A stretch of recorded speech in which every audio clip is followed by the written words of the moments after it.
പ്രതിബദ്ധമായ നിലപാടാണത്. ഞങ്ങളുടെ രാഷ്ട്രീയ പ്രതിബദ്ധതയാണത്. ഒരു വർഗീയ ശക്തിയോടും വിട്ടുവീഴ്ചയില്ല.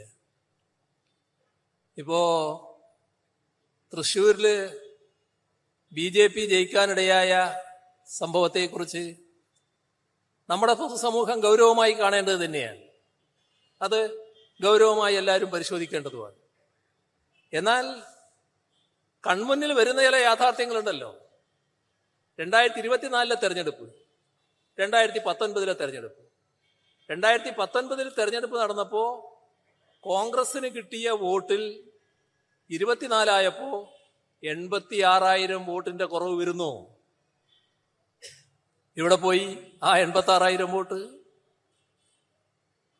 ഞങ്ങള് LDF ജയിച്ചില്ല. പക്ഷേ ഞങ്ങളെ വോട്ട് മൊത്തമായിട്ടെടുത്താൽ 16,000 വോട്ട് വർദ്ധിക്കുന്നു. ആ വർധനവ് മതിയോ എന്നത് ഞങ്ങൾ പരിശോധിക്കേണ്ട കാര്യമാണ്. അത് പരിശോധിക്കുകയും ചെയ്യും. പക്ഷേ ഞങ്ങളെ വോട്ട് 16,000 വർദ്ധിക്കുന്നു.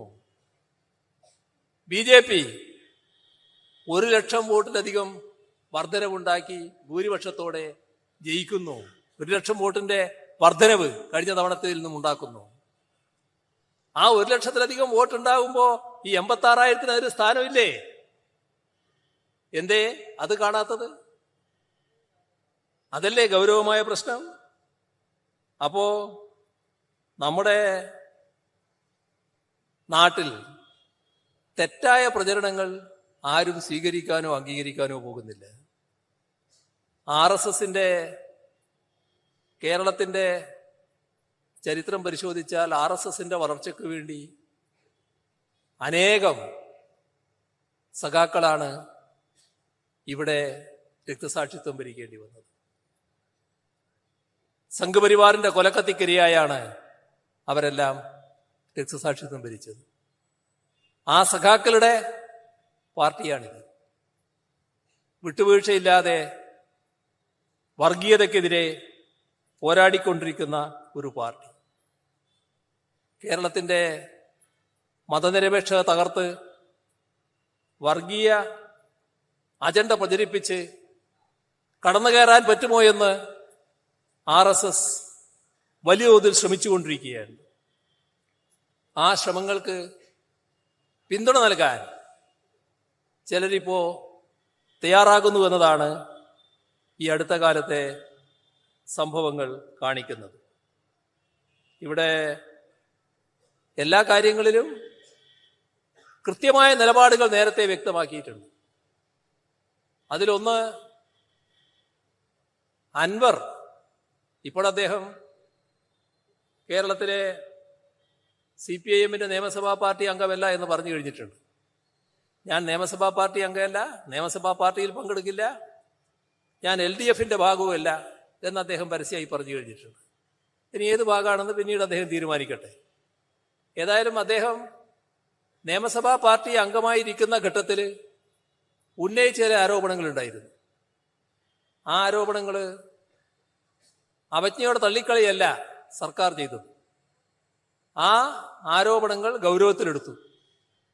ആരോപണങ്ങളുടെ പിന്നിലുള്ള ഉദ്ദേശം എന്തെന്നൊന്നും പരിശോധിക്കാൻ ഞങ്ങൾ അന്നേരം പോയില്ല. പക്ഷേ ഒരു MLA ഉന്നയിച്ച ആരോപണങ്ങൾ എന്ന നിലക്ക് ഗൗരവത്തിലെടുത്തു. എന്നിട്ട് എന്ത് ചെയ്തു?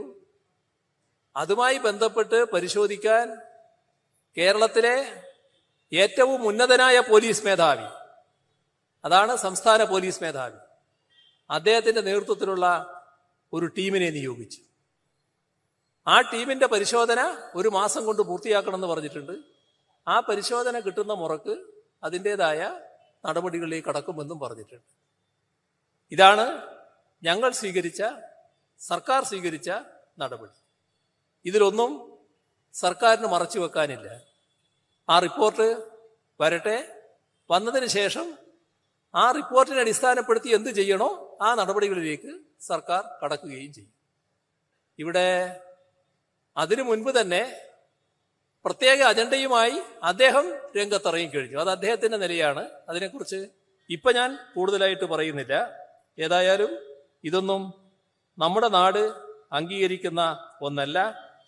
ജനമനസ്സിൽ തെറ്റിദ്ധാരണ പരത്തി വർഗീയ വിദ്വേഷം തിരികെ കയറ്റാനുള്ള ഹീനമായ ശ്രമം അത് നാട് തിരിച്ചറിയണം, അതിനെ പൂർണ്ണമായി ഒറ്റപ്പെടുത്താൻ കഴിയണം എന്ന് കൂടിയാണ് ഈ ഘട്ടത്തിൽ ഓർമ്മിപ്പിക്കാനുള്ളത്.